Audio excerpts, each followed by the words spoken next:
Rain hammers Help! He's down had on an the St. accident! Mary's Hospital what parking happened? lot like My bullets bike's on on the sheet road. metal. Someone's hurt. Okay, we're The calling kind an of ambulance Portland now. rain that doesn't just I'm fall, it right attacks. here with you. Each drop explodes against get through asphalt, this. creating a mist that swallows the yellow glow of the Hang in there. streetlights. We're getting you Three help. figures stand in a We loose need an circle. ambulance now. Young On men, it. Stay early with us. 20s maybe. Designer Being jackets gone. already soaked The through. shipment vanished. Cops One of them, everywhere. tall dark hair Find plastered to them. his Now. forehead, On is it. laughing. The This sound is the cuts route. through the rain We hit like at broken dawn. glass. I'll get the On the crew ground ready. between them No lies a mistakes woman. this time. She's Understood. not moving. The tall one Hayden, his friends call him, nudges her shoulder with his shoe, still laughing. His buddy Dax films it on his phone, the screen brightness illuminating their faces in harsh blue light. The third one, Quinn, just stands there, hands in pockets, looking anywhere but down. A white linen handkerchief lies in the spreading puddle near the woman's head.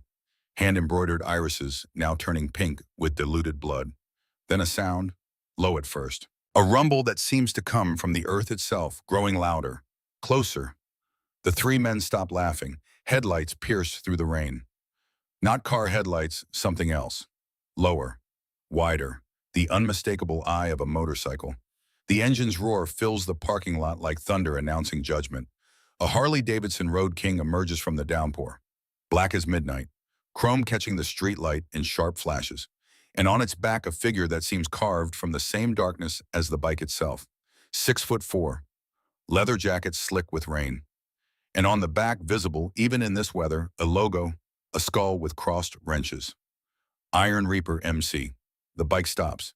Engine idles, that distinctive Harley potato that every American knows in their bones. The rider dismounts. Slow, deliberate.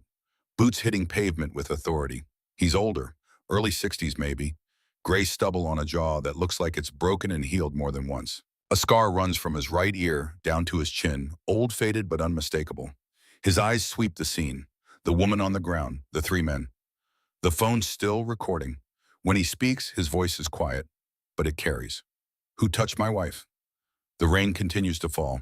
The sign outside reads Reaper's Forge, custom motorcycles since 1995, in letters that have seen 30 Oregon winters. The building itself is corrugated metal, painted a dark green that's faded to something closer to sage. Not pretty, but solid. Inside, it's warm. The kind of warmth that comes from work, not just heating. 3 bikes in various states of disassembly occupy the main floor. Tools hang on pegboards with the precise organization of someone who learned discipline young and never forgot it. In the back corner, a man works on a gas tank. Garrett Maddox, 62 years old, though he moves like someone who never got the memo about slowing down. His hands scarred, calloused, capable guide, a handheld grinder across steel with the delicacy of a surgeon. Sparks cascade down in golden waterfalls. He's building something beautiful from something ordinary. A 1958 Harley Panhead gas tank found rusted in a barn in eastern Oregon, now being reborn under his hands. The radio plays low. Classic country. Merle Haggard singing about Mama Tried. Garrett stops the grinder, sets it down, runs his fingers across the metal, feeling for imperfections his eyes might miss. On the wall above his workbench, photographs. Black and white mostly. A younger version of Garrett in military uniform. Desert camouflage. A Humvee in the background. Saudi Arabia, the landscape unmistakable. The year stamped in the corner, 1991. Next to it, a certificate, Purple Heart. And below that, a name patch, Maddox, Corman. But it's the photo in the simple wooden frame that draws the eye. Color this one, faded with time but still vivid. A wedding, 1987. A young man in a borrowed suit that doesn't quite fit. And beside him, a woman with honey blonde hair and eyes the color of the Pacific on a clear day. Both of them are smiling like they've won the lottery and don't care who knows it. Garrett looks at this photo now. His expression softens in a way it doesn't for much else. He reaches for the drawer of his workbench, opens it. Inside, among the receipts and spare Allen keys, lies a Zippo lighter. Not stainless steel, bronze gone dark with age and handling. Engraved words catch the workshop light, Colette, forever my north. He flips it open. Inside the lid, protected under a piece of clear tape gone yellow with time, a tiny photograph. The same blonde woman, taken maybe 5 years ago. She's laughing at something outside the frame. Laugh lines around her eyes. Beautiful in the way only real life makes people beautiful. Garrett closes the lighter without striking it, returns it to the drawer. The radio cuts to commercial. Some used car dealerships shouting about deals that won't last. Garrett reaches over and turns it off. The silence that follows isn't empty. It's full of things that don't need to be said out loud. He turns back to the gas tank, back to work. Because work is prayer for men like Garrett Maddox, and prayer is how you keep your promises. In the far corner of the garage, barely visible unless you know where to look, hangs something that doesn't belong in a motorcycle shop. A military medical kit, forest green canvas gone pale with age. The red cross still visible, though faded. A tag wired to the handle reads, Maddox, Corpsman Training, 1990. Garrett doesn't look at it often, doesn't need to. Some things you carry with you, whether you want to or not. The door to the garage opens. Cold air rushes in. A man enters, late 50s, built like a fire hydrant, beard going gray. Garrett. Garrett doesn't look up from his work. Boone Knuckles Cormack, Vice President of Iron Reaper MC, been riding with Garrett since before most of the younger members were born. Earned his road name the old-fashioned way, breaking them on the face of a man who thought a patch was just decoration. Cole called me, Boone says. Now Garrett looks up. What happened? Nothing happened. She's worried. Says there's been a truck following her home from the hospital. 3 nights this week. Garrett sets down the grinder. Carefully. Everything Garrett does is careful. Controlled. What kind of truck? Ram 1500, black. Oregon plates. She only caught part of the number. 7 something. Garrett stands. Walks to a file cabinet. Opens a drawer. Pulls out something wrapped in oilcloth. The Colt 1911. Government issue. The same one he carried as a sidearm when he rode with Marine units through Iraqi sand. The metal is clean, oiled, ready. He checks the magazine, slides it home. The sound echoes in the quiet garage. I'll handle it, Garrett says. Boone watches him. Want company? Not yet, but keep the boys ready. Boone nods. He's seen Garrett in this mode before. Calm on the surface, storm underneath. How's the panhead coming? Boone asks, changing the subject the way old friends can. Getting there, another week, maybe 2. Customer paying good. Customer's dead, died 6 months ago. His widow brought me the tank. Said her husband always talked about restoring this bike, never got around to it. Boone's quiet for a moment. So you're doing it for free? I'm doing it because it needs doing. That's Garrett, always has been. Boone heads for the door, stops. Garrett, be careful. Cole's worried, and when Cole's worried, I know. The door closes. Garrett's alone again. He looks at the wedding photo, at Colette's smile. I promise to keep you safe, he says to the photograph. To the woman who wore that smile on a day 40 years ago. I don't break promises. He wraps the Colt back in its cloth, returns it to the drawer, but not before adding a second magazine, just in case. St. Mary's Hospital sits on the east side of Portland like a monument to human endurance. 8 stories of brick and glass that have seen births and deaths, miracles and tragedies and everything in between. The ICU occupies the 4th floor, 12 beds, state-of-the-art equipment that beeps and hums with the rhythm of measured hope. And presiding over it all with the quiet authority of a general who's seen too many battles to waste energy on shouting is head nurse Colette Maddox, 60 years old, blonde hair gone silver white, worn in a practical bun that's never quite as tight as regulation suggests. Eyes still that Pacific blue, though the lines around them tell stories of 35 years in nursing. She moves through the unit with the efficiency of long practice, checking monitors, adjusting IV drips, speaking softly to patients who drift between here and somewhere else. Her uniform is crisp, spotless. In the pocket over her heart, a white linen handkerchief, hand embroidered with purple irises. The thread is old, the pattern traditional.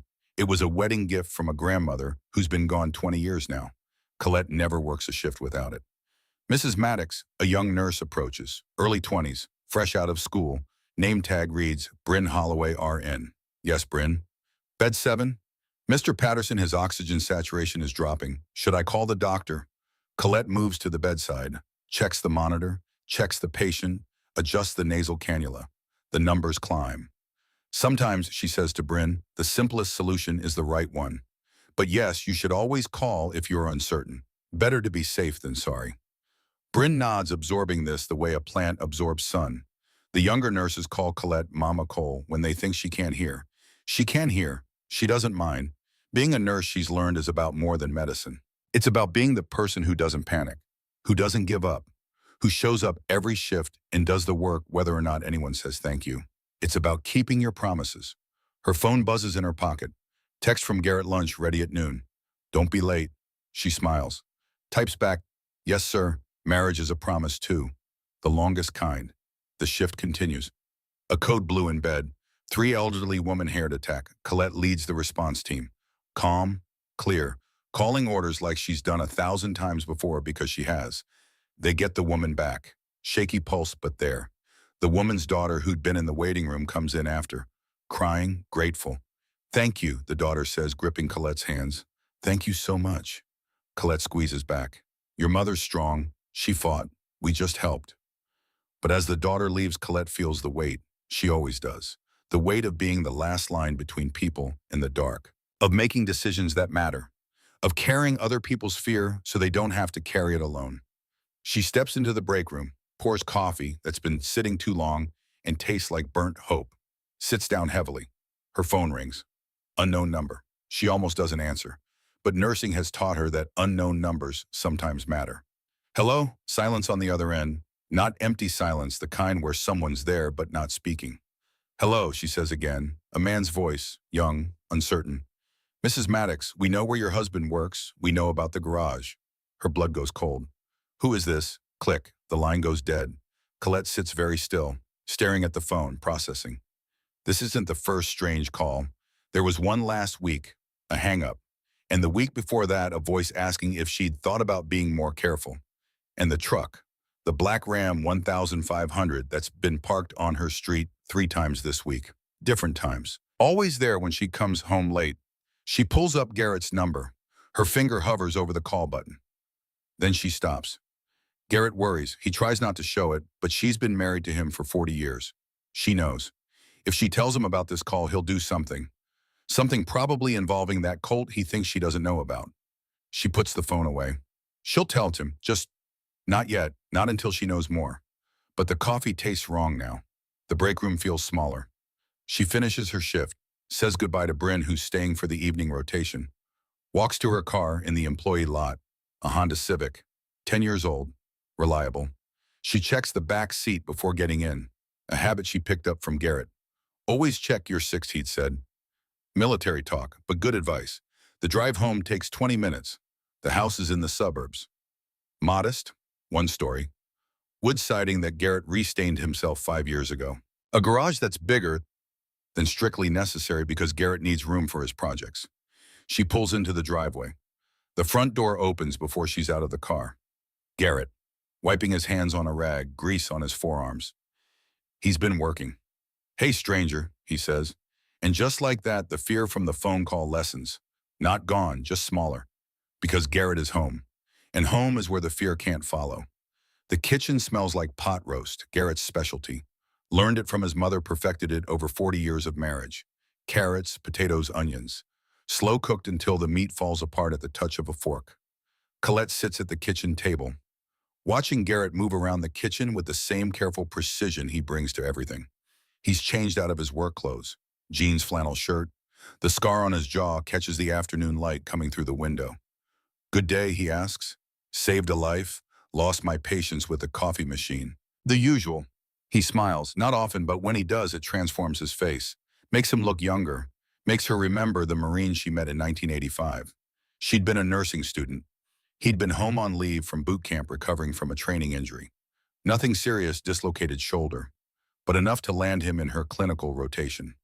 She'd walked in to check his vitals. He'd been doing one-armed push-ups beside the bed. What are you doing? She'd asked. Physical therapy, he'd said, not stopping. That's not what the doctor ordered. Doctor didn't ask me what I needed. She'd stood there, clipboard in hand, watching this stubborn man refuse to be slowed down by something as inconvenient as injury. You're going to hurt yourself worse, she'd said. Maybe, but I'll be stronger when I heal. He'd stopped the push-ups, looked up at her, really looked. You always this bossy, he'd asked. You always this stubborn, she'd countered. Yeah, good, me too, me. And that had been it, the beginning of everything. Now, 40 years later, he sets a plate in front of her.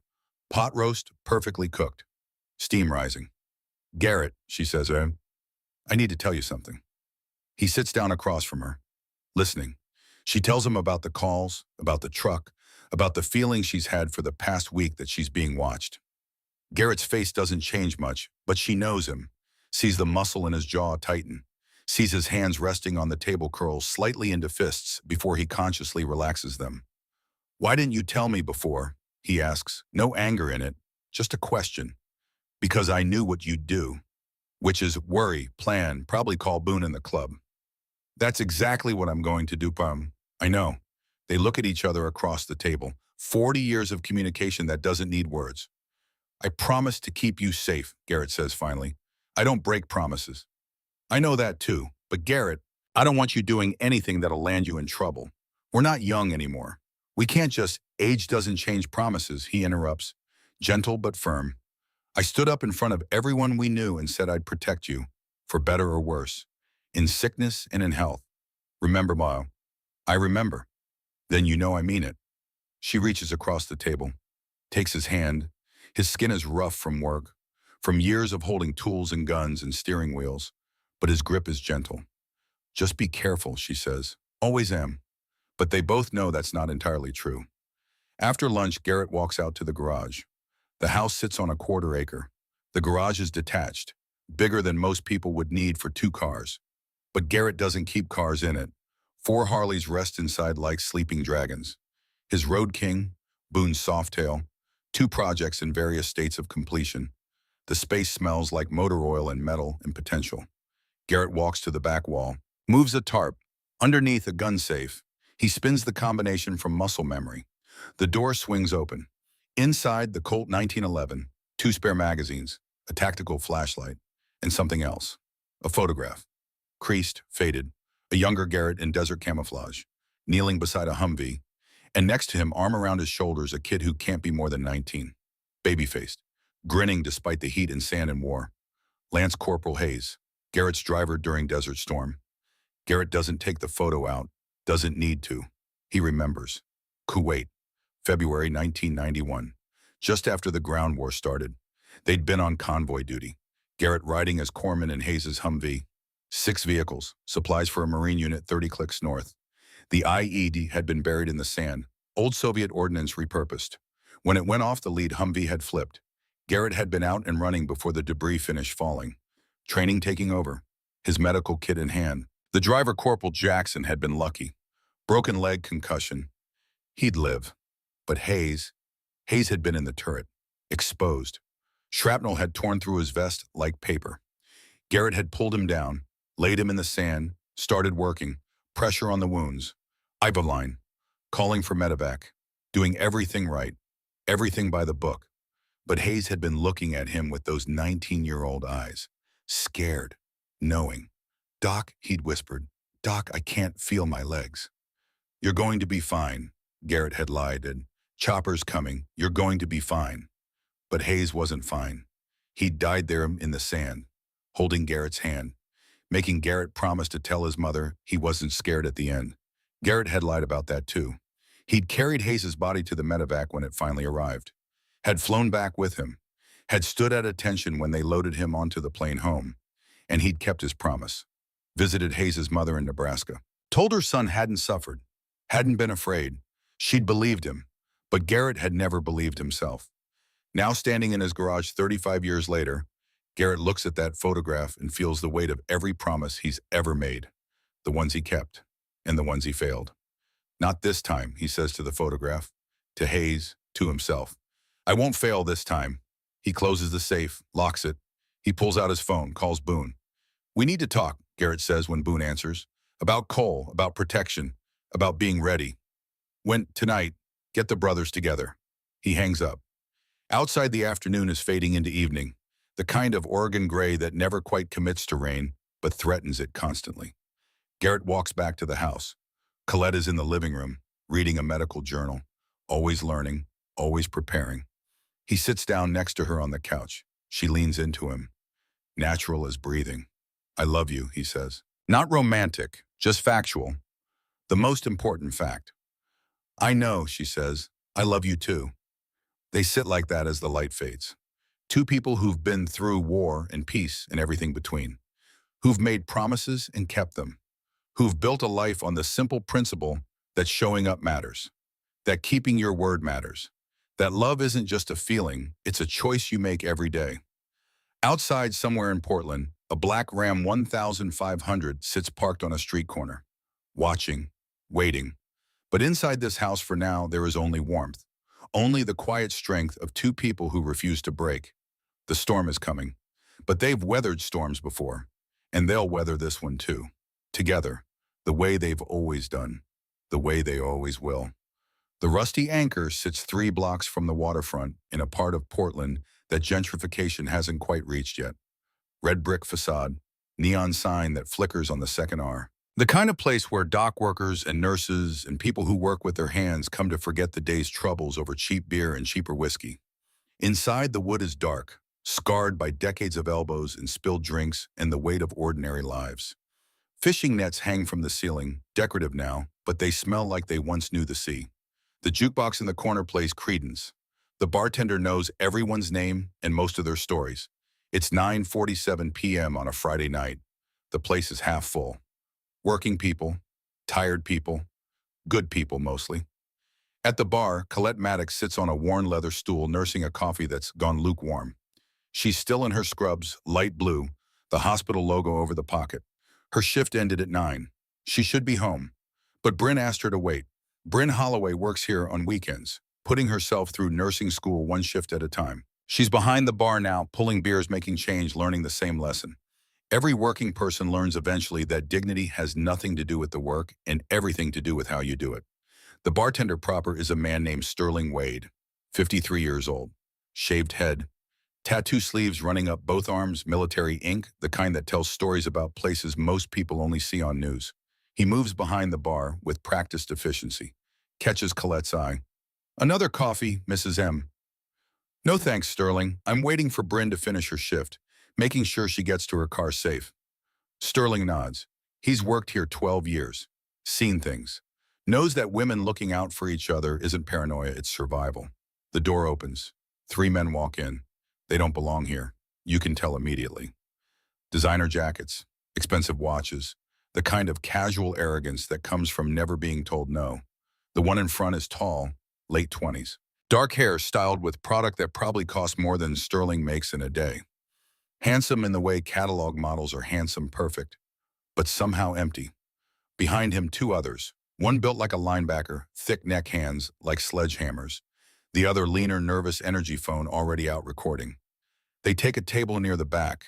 The tall one, Hayden Ashford, though Colette doesn't know this yet, signals for service with the casual entitlement of someone who's never had to ask twice for anything.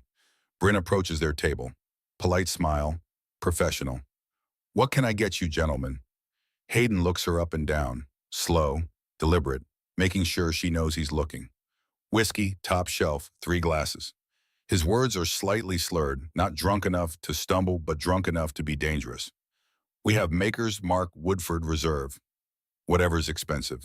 He cuts her off. "Bring the bottle." Bryn nods, returns to the bar. Sterling pours. She carries the bottle and glasses back to their table. As she sets them down, Hayden's hand shoots out, grabs her wrist. "You're pretty. What time you get off work?" Bryn tries to pull away. His grip tightens. "Sir, I need you to let go.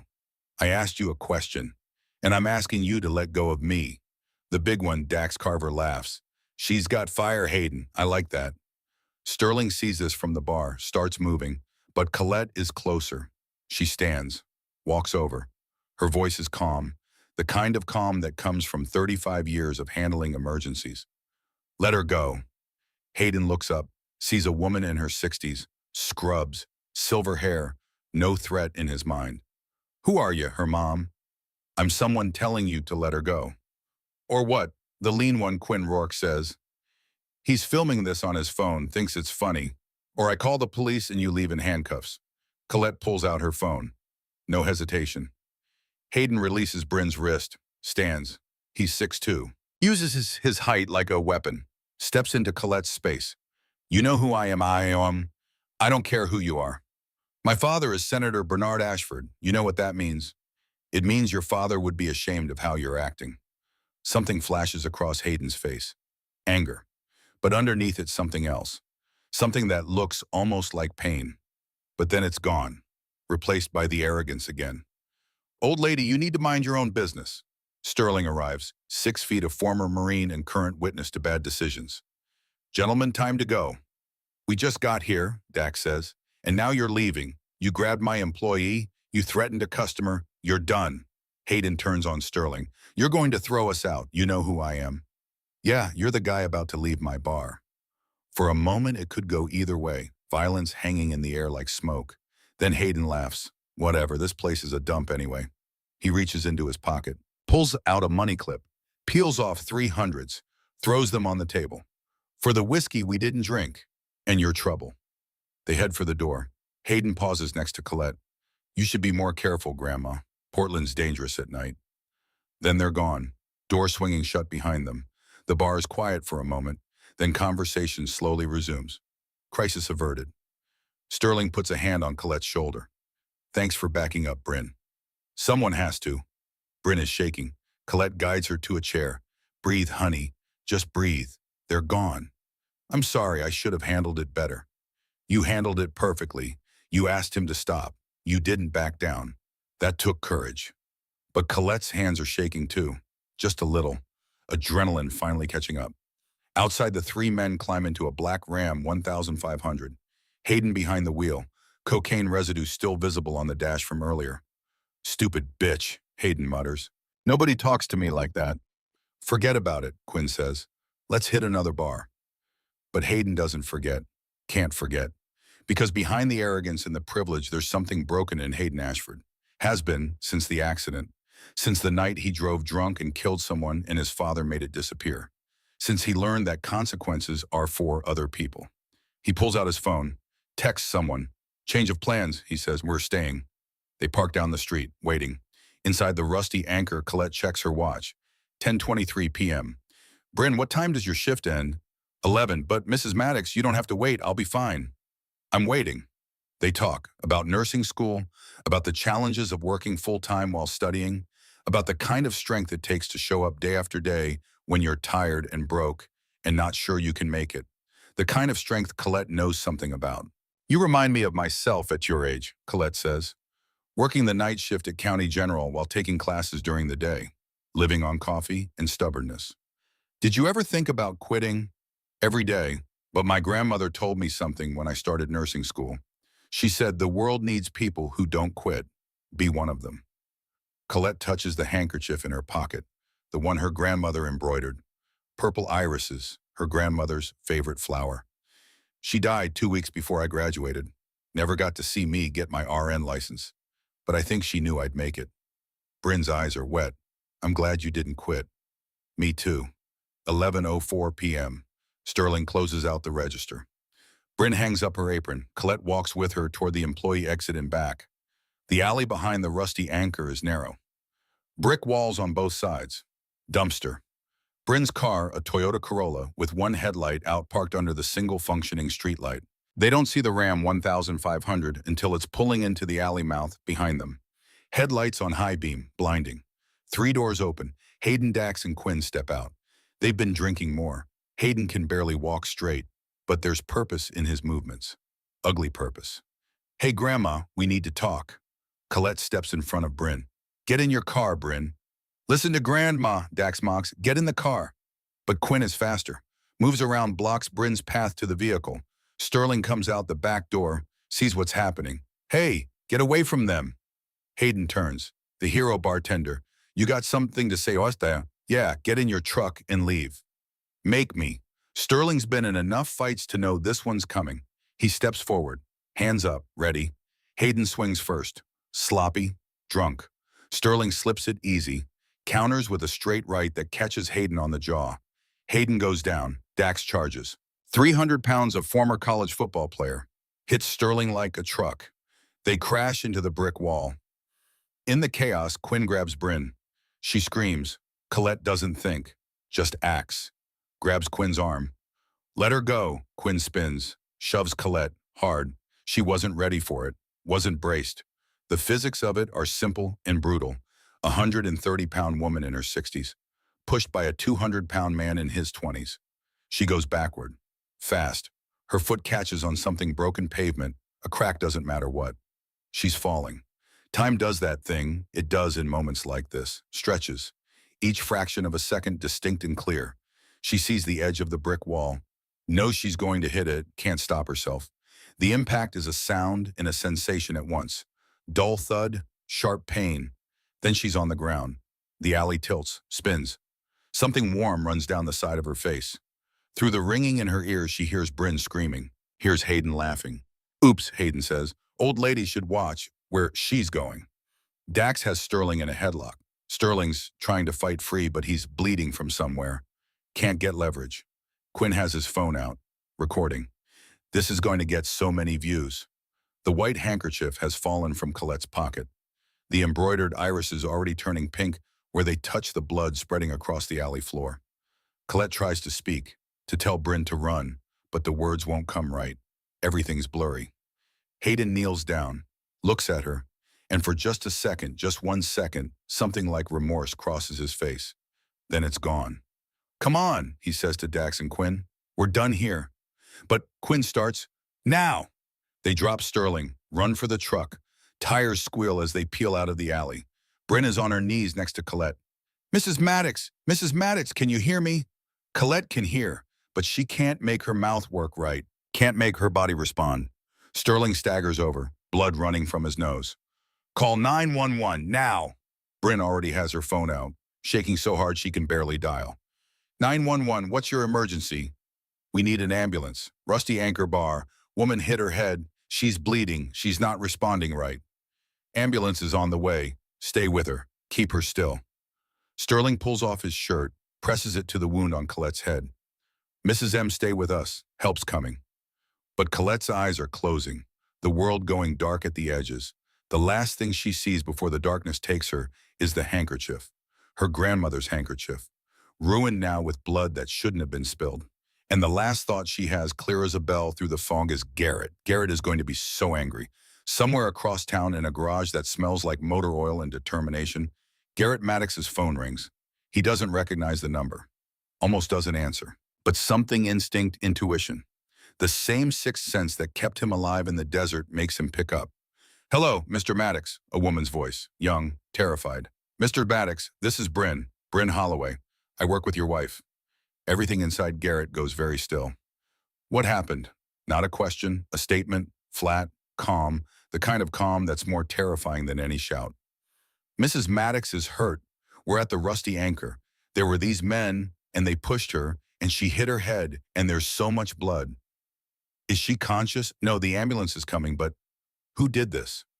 I don't know their names, but one of them said his father was a senator, Ashford. Senator Ashford.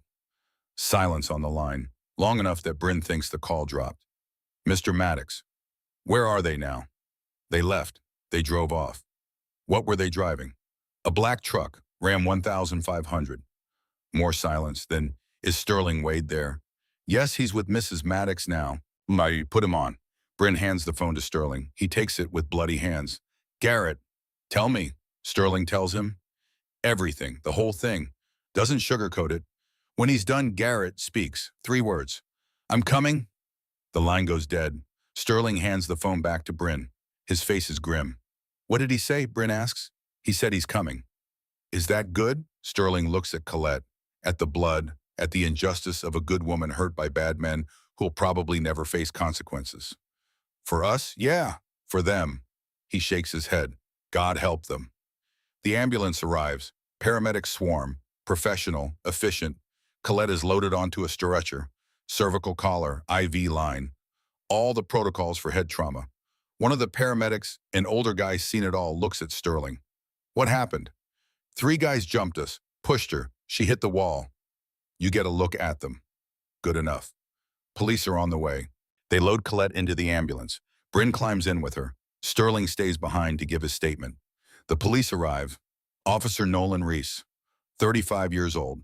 Honest cop in a world that doesn't always reward honesty. He takes Sterling's statement, takes photos of the scene, of the blood on the brick wall, of the handkerchief lying in the alley. You said one of them claimed to be Senator Ashford's son, Reese asked. Yeah, Hayden Ashford. Reese's expression doesn't change, but something in his eyes does. Recognition, and something else. Weariness, maybe. You sure about that name? Positive. He made sure we knew who his daddy was. Reese nods, makes notes, but Sterling can tell this cop knows this won't be simple. What about security cameras? Reese asked. They check. The camera that should cover the back alley has been vandalized. Lens smashed. Recent damage can't be more than an hour old. Convenient, Sterling mutters. Reese doesn't disagree. At Street. Mary's hospital, Colette is rushed into emergency CT. The ER doctor, Dr. Marcus Vance, 20 years experience, reviews the scans with a face that gives nothing away. Grade 3 concussion. Subdural hematoma. Not massive, but there. Bleeding in the brain. She needs ICU. Needs monitoring. Needs time. Whether she has time is the question. Bryn sits in the waiting room, still in shock, still seeing it happen over and over. The push, the fall, the blood. Her phone rings. Unknown number. Hello. This is Garrett Maddox. Where is my wife? ICU, 4th floor. But they won't let anyone in yet. I'm 10 minutes away. He is not asking permission. True to his word, 10 minutes later, the emergency room doors burst open. Garrett Maddox, 6'4", leather jacket soaked from the rain that started falling. Boots tracking water across the clean hospital floor. He moves like a force of nature. Straight to the reception desk. Colette Maddox, where is she? The receptionist, young, new, not prepared for this, stammers. Sir, visiting hours are, where is my wife? The shout echoes through the ER, heads turn, security starts moving, but then a door opens. Dr. Vance steps out. He knows Garrett. Colette's talked about her husband, warned him actually. If anything ever happens to me, Marcus, be gentle when you tell Garrett. He doesn't handle fear well. Mr. Maddox, Garrett turns, locks eyes with the doctor. How bad? Dr. Vance recognizes a man who needs truth, not comfort. Bad, head trauma, bleeding on the brain. She's stable, but the next 48 hours are critical. I want to see her. She's in ICU, unconscious. But yes, you can see her. Dr. Vance leads Garrett through the maze of hospital corridors, up elevators, through security doors, to the ICU where Colette has worked for 15 years. She's in bed 3, monitors beeping, IV lines running, oxygen cannula. Her silver hair is matted with blood they haven't cleaned yet. Bandage on her head, face pale against the white sheets. Garrett stops in the doorway, just stops. All that calm he's maintained since Bryn's call it cracks. Not completely, but enough. He walks to her bedside, slow, like he's afraid sudden movement might break something else. He takes her hand, the one without the IV. Her skin is cool. Her wedding ring catches the fluorescent light. Cole, he whispers. I'm here. I'm right here. No response. Just the beep of the heart monitor. Steady. Thank God, steady. Garrett sits, doesn't let go of her hand. Dr. Vance watches from the door, sees something in this moment, something he'll remember later when people ask him about Garrett Maddox. He sees a man who's trying very hard not to fall apart. And he sees a man who, once he puts himself back together, is going to be very, very dangerous to whoever did this. Mr. Maddox, Dr. Vance says quietly. She's strong. She's a fighter, you know that. Garrett doesn't look away from Colette. I know. We're doing everything we can. I know that too. Is there anyone I can call for you? Now Garrett looks up, and Dr. Vance sees something in those eyes that makes him glad he's not on the receiving end of it. Yeah, Garrett says. There is. He pulls out his phone, dials, 2 rings. Then Garrett, Boone, I need the club. All of them, now.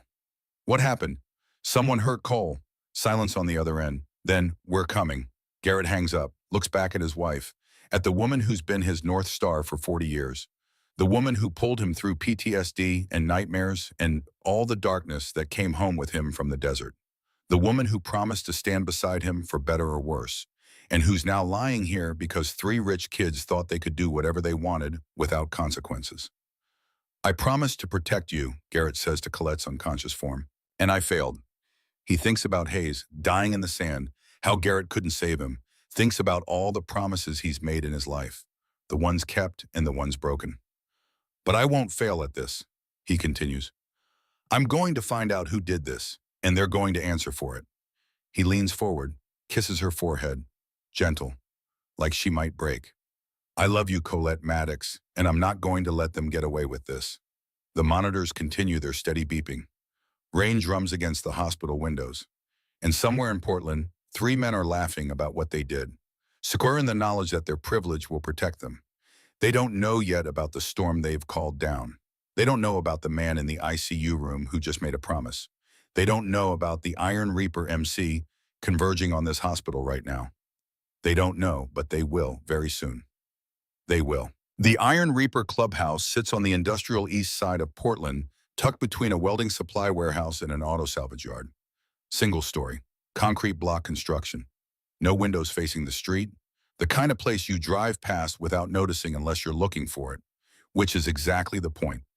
Inside, 15 men gather around a scarred wooden table that's seen 2 decades of meetings, arguments, celebrations, and war councils. These are not weekend warriors playing dress-up. These are men who earn their patches through loyalty and blood. Mechanics and electricians and carpenters. Veterans, most of them. Men who understand that brotherhood isn't a word, it's a contract written in action. Garrett stands at the head of the table. He hasn't slept, hasn't eaten. Came straight from the hospital to here. There's dried blood on his jacket sleeve, Colette's blood from when he touched her bandage without thinking. Boone Knuckles Cormack sits to his right, vice president, 58 years old. Rode with Garrett in the early days when the club was just 3 guys with motorcycles and more attitude than sense. His knuckles are scarred from punching things that needed punching. His loyalty is absolute. Next to Boone Wrench, real name Aaron Thompson, 52, former Army combat engineer. Can fix anything mechanical and most things that aren't. Quiet until he's not. Axel Ghost Brennan, 48, tracker, hunter.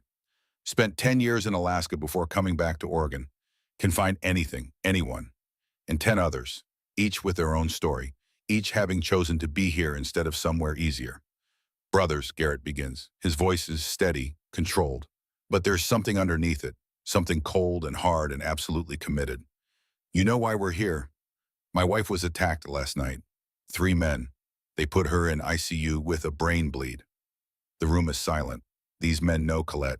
She's patched up more than one of them over the years. Fixed Wrench's broken hand after a bar fight. Sat with Ghost in the ER when his daughter had appendicitis. Helped Boone's wife through cancer treatment with advice and encouragement. She's family. You don't touch family. We know who did it, Garrett continues. Hayden Ashford, son of State Senator Bernard Ashford, and 2 of his friends, Dax Carver and Quinn Rourke. Boone's face darkens. The senator's kid, the one who walked on that DUI manslaughter 5 years back. Same one. They got money, lawyers, connections. I know. Police gonna do anything. Officer Reese is trained, good cop, honest, but the security camera was smashed. Only witnesses are Sterling Wade and Bryn Holloway. Defense lawyers will tear them apart. Say they're biased. Can't be sure in the dark. You know how it goes. Wrench speaks up. His voice is quiet. Always is. What do you need from us? Information first. I need to know everything about Hayden Ashford. Where he lives, where he goes, who he talks to, his habits, his weaknesses, everything. Ghost nods. I can handle surveillance. Follow him for a few days. Document his movements. Do it, but carefully. These people have resources. They'll lawyer up fast if they smell trouble. What about the other 2, Boone asks, Carver and Rourke. Same thing, I want to know their patterns, but priority 1 is Hayden. He's the leader. The others follow. A younger member, Diesel 28, Iraq veteran, raises his hand. Garrett, what's the end game here? We documenting this for the police or... He doesn't finish the sentence. Doesn't need to. Garrett looks at him, at all of them. We do this legal. We find evidence the police can use. We help Officer Reese build a case that sticks. We do not take the law into our own hands. Relief shows on some faces. These are men who've seen violence. Some of them have caused it. But most of them left that life behind when they left the military. They're fathers now, husbands, men trying to build something instead of break it. But, Garrett continues, and the word hangs in the air like a hammer about to fall, if the law fails, if these boys walk because daddy's money makes them untouchable, then we revisit this conversation. No one disagrees. The meeting continues. Assignments given. Ghost will handle surveillance. Wrench will dig into Hayden's background, financial records, property ownership, anything public record. Boone will coordinate with Sterling Wade, make sure his story stays consistent, help him get a good lawyer if it comes to charges. And Garrett will stay with Colette, because that's where he belongs. That's where he's needed most. The meeting breaks. Men file out into the gray Portland morning. The rain has stopped, but the sky promises more. Always does in Oregon. Boone catches Garrett's arm before he can leave. Brother, you okay? Garrett doesn't answer right away, just stands there. This man who's been his friend for 30 years, who served with him, bled with him, built this club with him from nothing but hope and motorcycles. No, Garrett finally says, I'm not okay. I'm very far from okay. She's going to make it. Cole's tough. I know she's tough, but she shouldn't have to be. She was helping a young girl, being a good person, and three pieces of shit hurt her for it. And we're going to make sure they answer for it. Are we? Garrett's voice rises slightly. Not anger at Boone, anger at everything. How many times have we seen this Boone-rich kid does something horrible? Daddy's lawyers make it disappear. System protects them because that's what the system does. This time will be different. Why? Because we want it to be, because it's personal to us. The world doesn't work that way. Boone is quiet for a moment. Then remember Kuwait, when we thought the war was going to pass us by, that we'd sit in Saudi Arabia the whole time doing nothing. I remember. And then the ground war kicked off, and we rolled through in 3 days, because when it was time to move, we moved. We didn't hesitate. We didn't second guess. What's your point? My point is, we don't know how this ends yet, but we move anyway. We gather intel, we build the case, we support the good cops. And if that doesn't work, Boone shrugs. We adapt, like we always do. Garrett nods slowly. Thanks, brother. Anytime. Now get back to the hospital. Be with your wife. Garrett rides back to St. Mary's on the Road King. The morning traffic is building.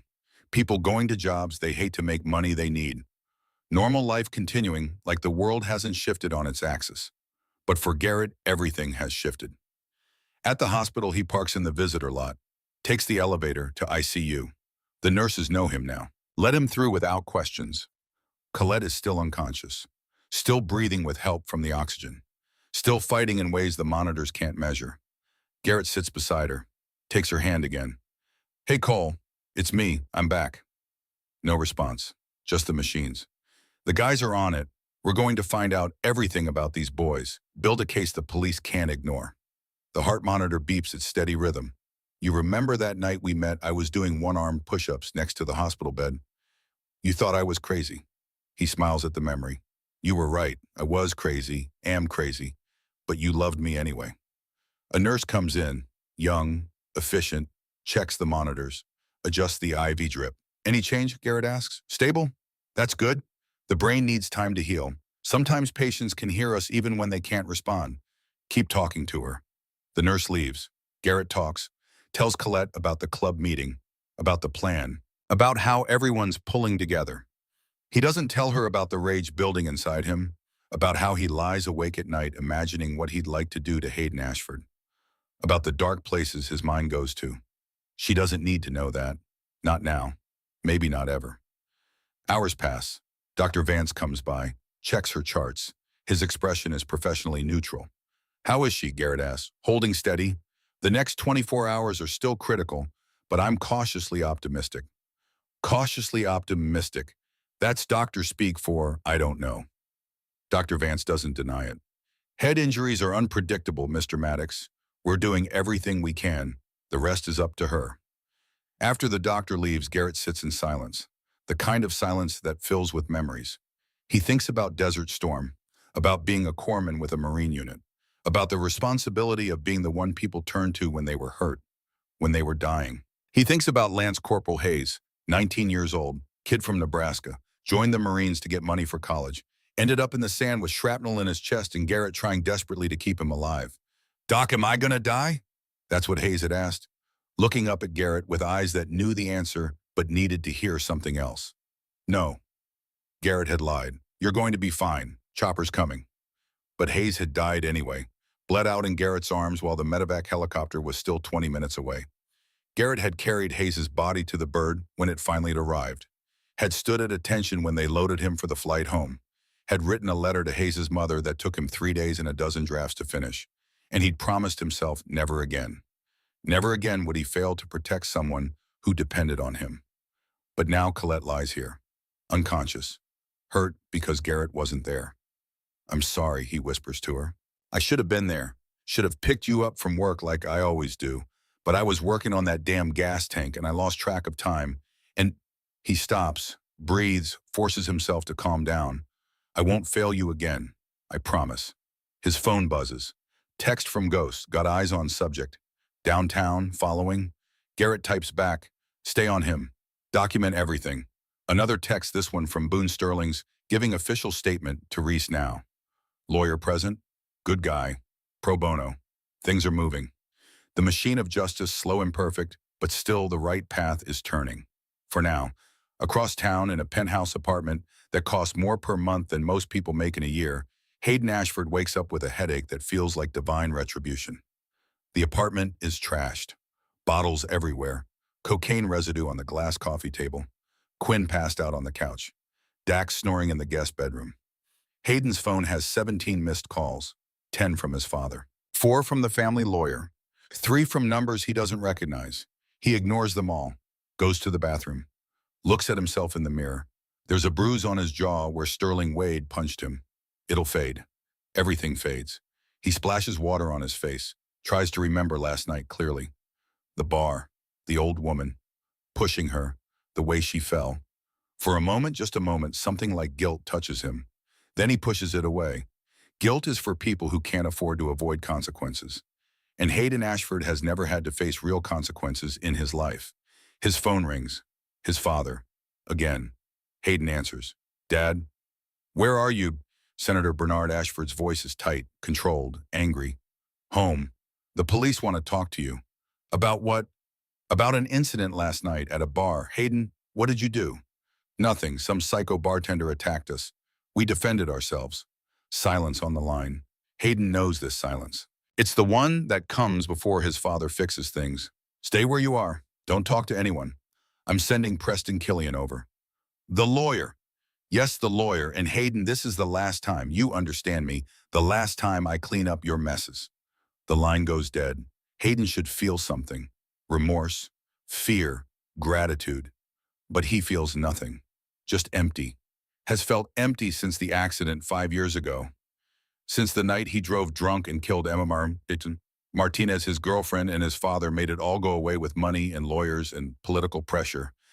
Since he learned that nothing he does really matters. Quinn stumbles in from the living room. Dude, my head is killing me. What happened last night? Doesn't matter, Dad's handling it. Handling what? Whatever needs handling. And that's how it's always been. Hayden makes mistakes. Dad handles them. The cycle continues, but what Hayden doesn't know, what he can't know yet, is that this time is different. This time he hurts someone who belongs to someone who doesn't forgive. Someone who doesn't forget. Someone who's very, very patient. Preston Killian arrives at Hayden's apartment an hour later. 60 years old. Silver hair. Suit that costs more than a used car. He's been the Ashford family attorney for 20 years. Has made problems disappear that would have ended lesser families. He sits down with Hayden and his friends, opens his briefcase, pulls out a legal pad. Tell me exactly what happened, every detail. And gentlemen, I'm your lawyer now. Attorney-client privilege applies. So tell me the truth. Dax speaks first, tells the story with Hayden as the victim, says Sterling Wade attacked them unprovoked, that the old woman fell by accident while they were defending themselves, that they left to avoid escalating the situation. Killian takes notes. His face shows nothing. Security cameras, he asks. We didn't see any, Quinn says. Good. Now the bartender Sterling Wade. What do we know about him? Ex-Marine, works at a dive bar, probably has a record. Killian makes a note. And the woman who was injured? I don't know, some old lady. She stuck her nose where it didn't belong. Her name is Colette Maddox, Killian says, reading from his phone. She's a head nurse at St. Mary's Hospital. 60 years old, married, no criminal record, by all accounts a model citizen. Something in the way he says it makes Hayden nervous. So what she fell, accidents happen. Accidents do happen, Killian agrees. But this doesn't look like an accident. This looks like assault. And Mrs. Maddox is in ICU with a brain bleed. The room goes quiet. She's going to be okay though, right? Hayden asks. And for the first time, he sounds uncertain. I don't know. I'm a lawyer, not a doctor. But here's what I do know. If she dies, this becomes manslaughter. Possibly murder too if the DA wants to push. And that, gentleman, is not something I can make disappear. Listen, my father, Hayden starts. Your father is a state senator with considerable influence. But he's not a magician, and the optics of this are bad.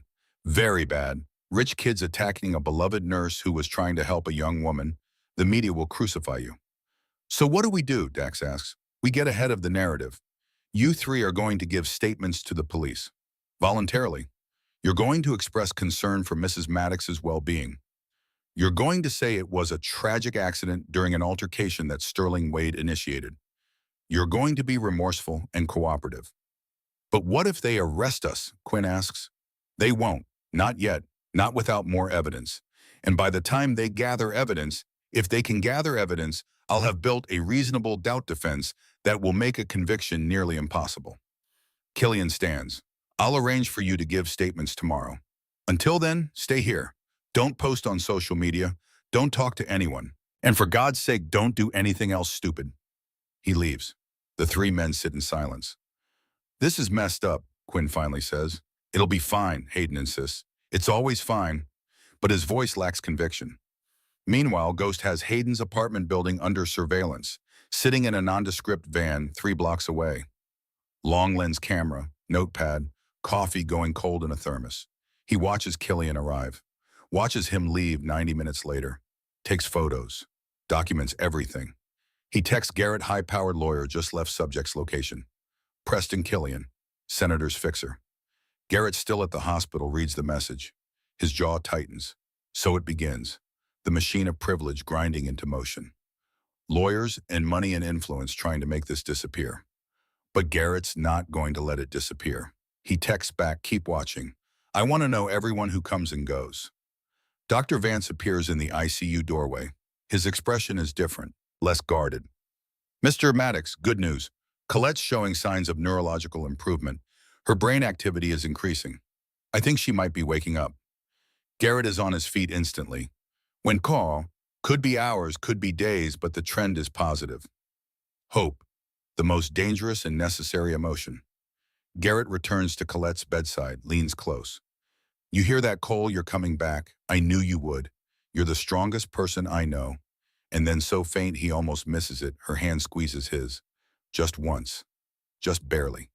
But unmistakable. Cole, can you hear me? Another squeeze. Slightly stronger. Oh God. Oh, thank God. He presses the call button. Nurses rush in. Dr. Vance returns. They check her vitals. Her responses. She's definitely waking up, Dr. Vance confirms. This is very good news, Mr. Maddox. Over the next 6 hours, Colette's consciousness returns in stages. First just hand squeezes, then eye movements, then her eyes opening briefly. Then finally, late in the afternoon, she wakes fully. Garrett is there, hasn't left her side. Hey, stranger, she whispers. Her voice is rough, weak, but it's her voice. Hey, yourself, Garrett says. And his own voice breaks, just a little. What happened? You don't remember. I remember the bar, Bryn, those men, then nothing. They pushed you, you hit your head. You've been out for almost 2 days. She processes this. Her hand goes to her head, finds the bandage. How bad? Bad enough, brain bleed. But you're awake now, you're going to be okay. She looks at him, really looks, sees the exhaustion, the fear that's only now starting to fade, the love that's never faded in 40 years. You haven't slept. Couldn't. Garrett, I know. I'll sleep now that you're awake. But he doesn't leave, just sits there holding her hand while she drifts in and out of consciousness. The doctors say this is normal, the brain healing itself in stages. By evening, she's awake enough to talk properly. The men who did this, she says, did they catch them? Garrett hesitates, decides on truth. Not yet, but we're working on it. The club is helping, gathering information. Officer Reese is building a case. No vigilante justice, Garrett. Promise me. I promise we're doing this the right way, legal, by the book. She studies his face. That's not the same as promising no vigilante justice, Victoria. It's the best I can do right now, Cole. She's quiet for a moment. Then I don't want you going to prison because of me. I'm not going to prison. You know what I mean. These people, if they're connected, if they have money, you can't fight them with violence. You'll lose. Then how do I fight them? With the truth, with evidence, with the system broken as it is. And if the system fails, she doesn't answer that, just squeezes his hand. The next morning, Officer Reese visits the hospital. He's been building the case, has Sterling's statement, has Bryn's statement, but he needs Colette's testimony. She gives it, clearly, precisely, names Hayden Ashford, describes the assault, leaves nothing out. Reese records it all. Mrs. Maddox, I'm going to be honest with you. This won't be easy. Hayden Ashford has a very good lawyer, and the security camera footage was destroyed. What about witnesses? You, Sterling, and Bryn, but the defense will argue you're all biased or mistaken. So he walked. I didn't say that. I said it won't be easy, but I'm not giving up. And I'm going to execute a warrant on Hayden's truck. That Ram 1500 he was driving. If there's any forensic evidence, paint transfer from the wall, anything, it'll help. After Reese leaves, Garrett gets a call from Boone. Brother, we got something. Ghost followed Hayden to a warehouse on the east side, industrial area. He met with some sketchy characters. Ghost got photos. What kind of sketchy? The kind that moves product. Ghost thinks Hayden might be running more than just a cocaine habit. This is news. Potentially useful news. Tell Ghost to keep digging and be careful. If Hayden's connected to dealers, things could get dangerous. Copy that. Garrett hangs up. Thinks about this new information. Hayden Ashford isn't just a rich kid with a violence problem. He's potentially running drugs. That's federal. That's serious. That's leverage. Over the next week, pieces fall into place. Colette recovers, slowly but steadily. She's moved out of ICU into a regular room. The doctors are optimistic. She'll make a full recovery. Just needs time. Ghost surveillance reveals that Hayden is indeed involved in drug distribution. Small scale but consistent. He's using his father's real estate holdings as distribution points. Warehouses, storage units, all technically legitimate businesses. Perfect cover. Wrench digs into Hayden's finances. Finds irregularities. Money moving in ways that don't match legitimate income. Not proof of anything illegal, but suspicious enough to warrant investigation. And Officer Reese executes his warrant, gets Hayden's truck. The forensics team finds paint transfer on the front bumper. Microscopic analysis matches it to the brick wall of the Rusty Anchor Alley. Physical evidence, connecting Hayden's vehicle to the scene. But then the other shoe drops. Preston Killian files a counter-complaint, accuses Sterling Wade of assault and battery against Hayden, Dax, and Quinn, claims Sterling attacked his clients unprovoked, claims Colette fell during the altercation that Sterling started, claims his clients are victims. It's a legal maneuver, classic defense attorney move, muddy the waters, create doubt, make the prosecution's case harder, and it works. The district attorney, a political animal who understands that going after a senator's son is career suicide without an airtight case, declines to file charges pending further investigation. Hayden walks free. Sterling gets arrested. The injustice of it hits like a physical blow. Garrett is at the hospital when he gets the news from Boone. He steps out into the hallway so Colette doesn't see his reaction. They arrested Sterling. Yeah, based on Hayden's complaint, he's being held on $50,000 bail. That's insane. That's the system protecting its own. Garrett wants to hit something, break something, scream, but he doesn't, because that won't help Sterling, won't help Colette, won't help anyone. We'll bail him out, Garrett says. The club. We'll pool our money. Already in motion. Wrench is handling it. And Hayden, walking around free, smiling for cameras, acting like a victim. That night, Garrett sits alone in the hospital chapel. Not a religious man, never has been. But sometimes you need a quiet place to think. He thinks about promises, about the one he made to Colette 40 years ago, to protect her, to stand by her. He thinks about Hayes, about the promise he made to bring that boy home, a promise he kept, but not in the way that mattered. He thinks about Sterling Wade, a good man facing charges because he tried to help. And he thinks about justice, real justice, not the kind that money can buy or lawyers can manipulate, the kind that's supposed to exist but rarely does. His phone buzzes. Text from a number he doesn't recognize. Mr. Maddox, this is Earl Hutchins. We haven't met, but I know your wife. She took care of my wife during her cancer treatment 2 years ago. I was at the Rusty Anchor the night Colette was hurt. I have video footage. The whole thing. Call me. Garrett stares at the message. Video footage. Evidence that can't be disputed or spun or explained away. He calls the number immediately. Mr. Hutchins. Call me Earl, and yes, I have video, clear as day, shows everything. Why didn't you come forward before? Didn't know I needed to until I saw the news about Sterling Wade being arrested. Figured something wasn't right. So I'm coming forward now. Can you send me the video? Already sent it to Officer Reese, but I'll send it to you too. 30 seconds later, Garrett's phone pings. Video file. He watches it, sees everything. Hayden grabbing Bryn, Colette intervening, Quinn pushing Colette, her head hitting the wall, the three men laughing, Dax smashing the security camera. Everything, undeniable, irrefutable, perfect.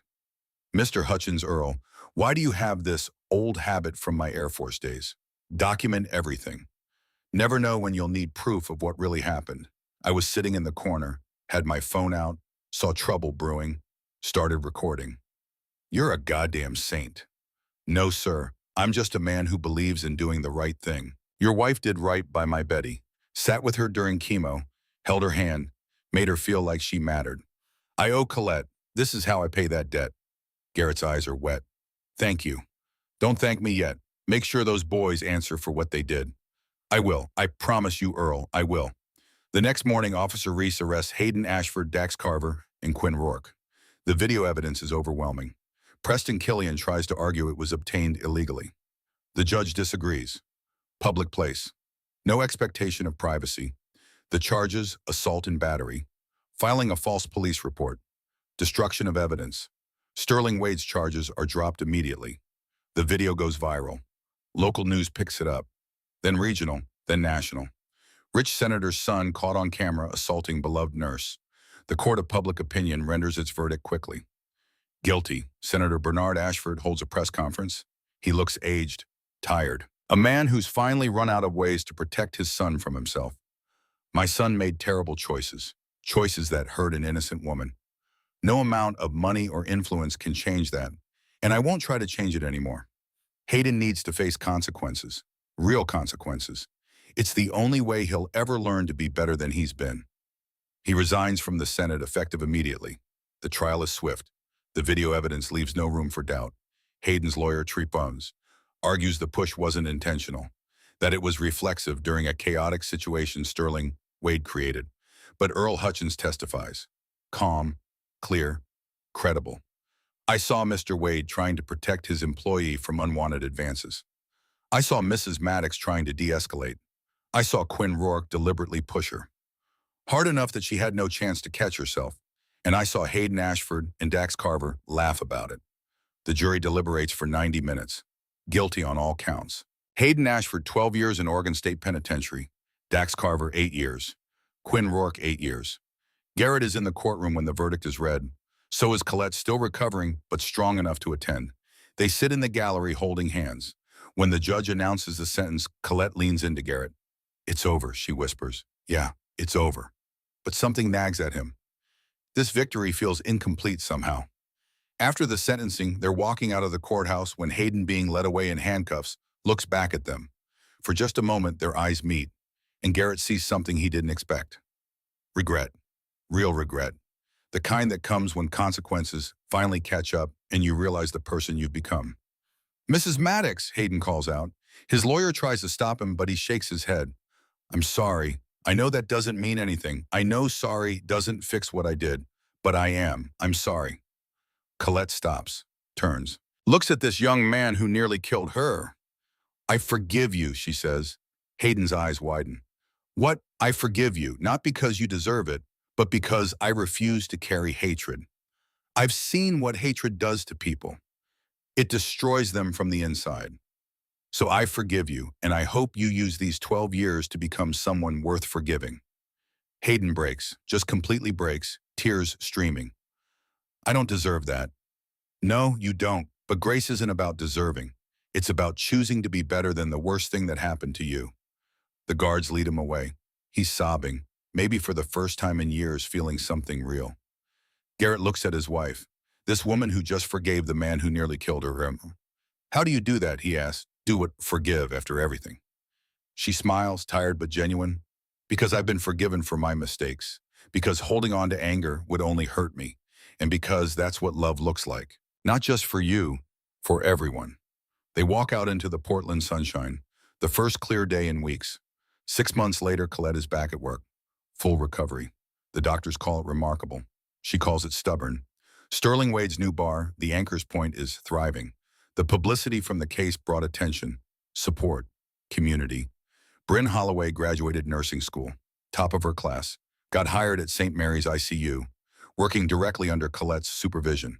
Earl Hutchins received a civilian commendation from the mayor. He was embarrassed by the attention, but his wife Betty was proud. That's what mattered. And the Iron Reaper MC holds a ceremony, not for victory, for community, for the reminder that brotherhood means showing up when it matters. Garrett stands at the front of the clubhouse. 40 men and women gathered, members and families. Brothers and sisters, he begins, 6 months ago someone hurt my wife. And all of you showed up. You didn't ask questions, didn't hesitate. You showed up because that's what family does. He pauses, looks at Colette standing next to Boone's wife. She smiles at him. We did this right. We did it legal. We trusted the system even when the system seemed broken. And because of good people, Officer Reese Earl Hutchins, all of you justice was served. But more than that, we proved something. We proved that having money and power doesn't make you untouchable. We proved that ordinary people standing together can make a difference. We proved that the arc of the moral universe does bend toward justice. It just takes a lot of good people bending it. Applause, cheering. Later, as the party winds down, Garrett and Colette stand outside the clubhouse. The sun is setting, painting the sky in oranges and purples. You think Hayden will really change? Garrett asks. I don't know. I hope so, but that's up to him now. And Sterling, Bryn, Earl, they're all doing okay. Better than okay. They're thriving. Good. That's good. They're quiet for a moment. Just being. Then Colette says thank you. For what? For not giving up. For doing it the right way even when it was hard. For being the man I married. You made me that man, Cole. Before you, I was just anger and discipline and trying to survive. You taught me how to live. We taught each other. He puts his arm around her. She leans into him. 40 years of promises kept, of showing up, of choosing love over anger, of being better than circumstances demanded. You know what I realize, Garrett says. What? That promise I made to Hayes, the one I thought I broke when he died. Yeah, I kept it, just not the way I thought.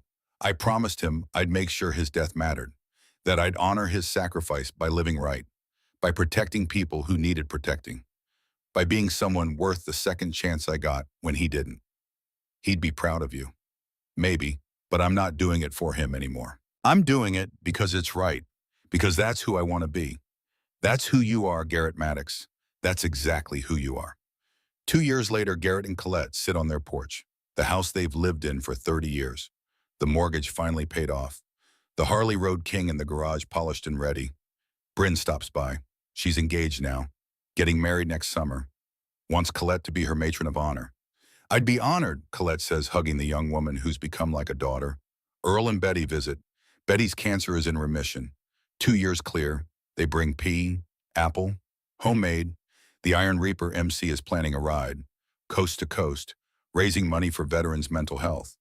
Garrett and Boone are organizing it. Life continues.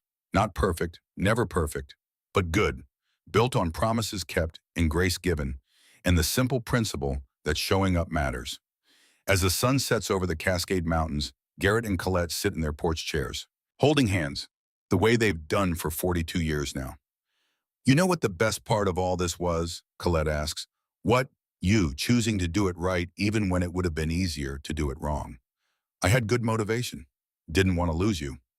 You're never going to lose me, Garrett Maddox. I'm too stubborn to go anywhere. He laughs, real laughter, the kind that comes from deep happiness. I love you, Colette Maddox. I love you too, forever and always. They sit as the light fades. Two people who've been through war and peace and everything between, who've faced violence and injustice and come out the other side still believing in goodness, still believing in promises, still believing in each other. And somewhere in Oregon State Penitentiary, Hayden Ashford sits in his cell reading a letter from his father. The first honest letter his father has ever written him. Son, I failed you. I protected you from consequences, and in doing so, I made you weak. I'm sorry. Use this time to become strong, really strong. The kind of strength that comes from facing what you've done and choosing to be better. I believe you can. I hope you will. Love, Dad. Hayden reads it 3 times. Then he starts writing a letter of his own. To Colette Maddox, thanking her for forgiveness he doesn't deserve, promising to earn it anyway. The arc of the moral universe bends toward justice, but only when good people refuse to stop bending it. The end.